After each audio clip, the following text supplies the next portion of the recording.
роҳи автомобилгарди Кӯлоб Шамсиддини Шоҳин аҳамияти ҷумҳуриявӣ ва байналмилалӣ дошта, равобити ҷумҳурии Тоҷикистонро тавассути вилояти мухтори Кӯҳистони Бадахшон ба ҷумҳурии мардумии Чин ва аз тариқи ин кишвар ба давлатҳои дигар мепайвандад. Гузориш дар таҳияи Суҳроб Амирзода ва Шариф Мирзохонзода. бузургтарин дастовардҳои замони истиқлоли давлатии ҷумҳурии Тоҷикистон таҷдид ва азнавсозии роҳҳо мебошад, ки аҳамияти муҳими стратегӣ доранд. ҳукумати мамлакат баромадани кишварро аз бумбасти коммуникатсионӣ аз ҷумлаи ҳадафҳои созанда ва беҳсозии сатҳи зиндагии мардум номида, ҷиҳати ба кишвари транзитӣ табдил додани Тоҷикистон ва истифодаи транзитии он тадбирҳои муассиру созгорро ҷавобгӯй ба стандартҳои байналмилалӣ фароҳам овардааст. роҳи автомобилгарди Кӯлоб Шамсиддини Шоҳин аҳамияти ҷумҳуриявӣ ва байналмилалӣ дошта, равобити ҷумҳурии Тоҷикистонро тавассути вилояти мухтори Кӯҳистони Бадахшон бо ҷумҳурии мардумии Чин ва аз тариқи ин кишвар ба давлатҳои дигар мепайвандад. мо дар шоҳрои Кӯлоб Шамсиддини Шоҳин қарор дорем, ки шоҳрое ки бо ибтикороти пешвои муаззами миллат дар якҷоягӣ бо шарикони рушд дар сатҳи баланди меъморӣ сохта шуда ба истифода дода шудааст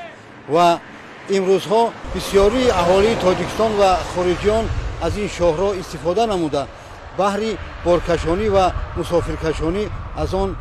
истифода менамоянд. роҳ барои пешбурди зиндагии мардум ва баланд бардоштани иқтисодиёти кишвар саҳми худро аллакай гузоштааст. ин рӯзу шабҳо қатораи мошинҳо ки бо борҳо ба вориди Тоҷикистон мешаванд ва тоҷикистониён бо ин роҳ ба хориҷи кишвар сафар менамоянд ва василаест ки Тоҷикистонро бо хориҷи кишвар бо қисмати шарқӣ мепайвандад. мо сокинони деҳаҳои дар наздикии ин шоҳро қарор дошта кӯшиш ба харҷ медиҳем, ки дар пайравӣ аз сиёсати пешвои созандаи миллат баҳри тозаву озода нигоҳ доштани шоҳро кӯшиш менамоем. боиси ифтихор ва сарфарозӣ аст, ки имрӯз мо дар як меҳан дар як зодгоҳи зиндагӣ дорем, ки зери сиёсати бунёдкорона созандаи асосгузори сулҳу ваҳдати миллӣ пешвои миллат президенти ҷумҳурии Тоҷикистон муҳтарам Эмомалӣ Раҳмон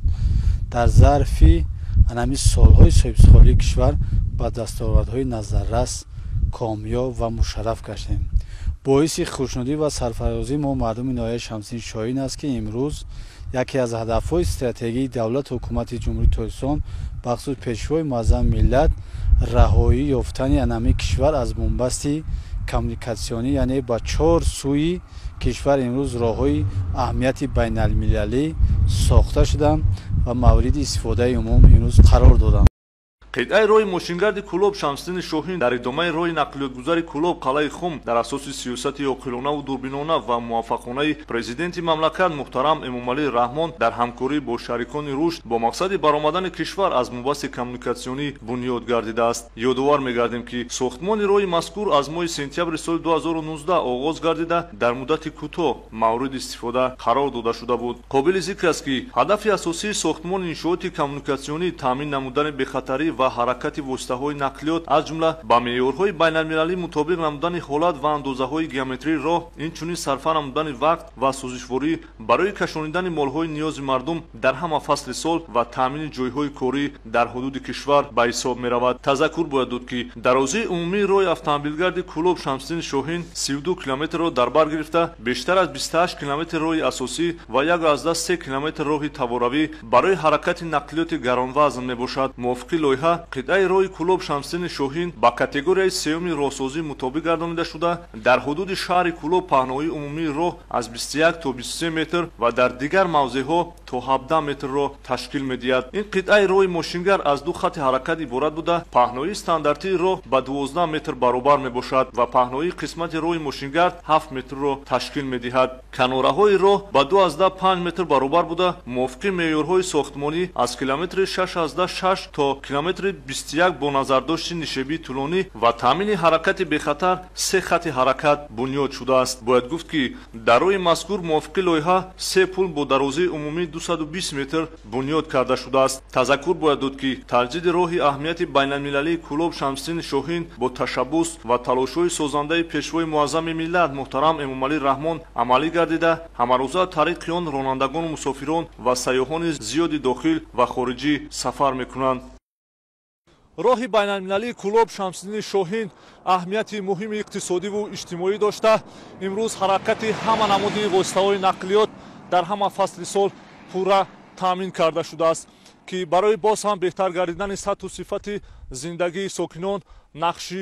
муассир мегузорад. мо дар қитъаи шоҳроҳи байналмилалии кӯлоб шамсини шоҳин қарор дорем ки ба ноҳияи шамсини шоҳин 228 километри он дохил мешавад ва ин роҳ 49,5 километри он аҳамияти байналмилалӣ дошта 41,5 километраш аҳамияти ҷумҳуриявӣ дорад. шоҳроҳе ки мо дар он қарор дорем соли 2022 ба истифода дода шуд бо ташаббуси ҷаноби олӣ. ин роҳи байналмилалӣ ки аҳамияти бузурги пайвандшавии ҳамсояи кишвар бо ҷумҳурии чин дорад, аҳамияти иқтисодию иҷтимоӣ дорад ки ба беҳтар намудани шароити зиндагии мардуми Тоҷикистон ва раводидҳои иқтисодию иҷтимоии он таъсири мусбӣ мегузорад. пештар ба ҳамин шоҳроҳе ки ҳозир мо дар он сафар дорем дар муддати 2 соат ба шаҳри Кӯлоб мерасем. хушбахтона бо ташаббуси пешвои миллат ҳамин хел роҳҳои обода ки бар мо сохтанд мо дар муддати 20-30 дақиқа озод ба маркази шаҳри Кӯлоб мерасем. мо миннатдории мардуми ҳамин ноҳияи Шамсиддини Шоҳинро ба асосгузори сулҳи ваҳдати миллӣ пешвои миллат президенти ҷумҳурии Тоҷикистон муҳтарам Эмомалӣ Раҳмон мерасонем ки чунин ободиҳоро дар ин ватани кӯҳистони мо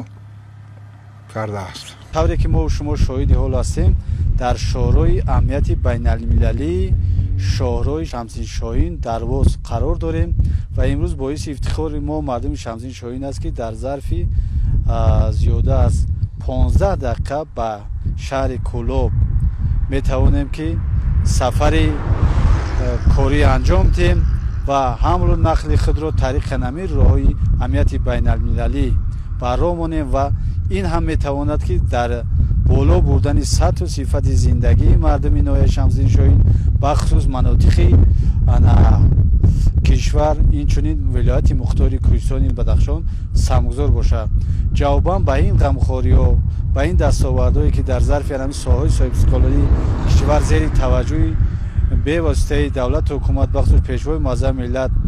мо ба даст овардем, дар канор наистода мо шаҳрвандони ноҳияи Шамсиддини Шоҳин камари ҳиммат баста бари гулгулшукуфии кишвар яъне ободу зебо намудани як деҳае ки аз маркази кишвар дар масофаи хеле дур ҷойгир аст самими муносиби худро хоҳем гузошт. воқеан бунёду ба истифода қарор додани роҳи автомобилгарди Кӯлоб Шамсиддини Шоҳин дар самти татбиқи стратегияи аз мунбаси коммуникатсионӣ баровардани кишвар аз дастовардҳои бузурги замони истиқлоли мамлакат ба ҳисоб меравад.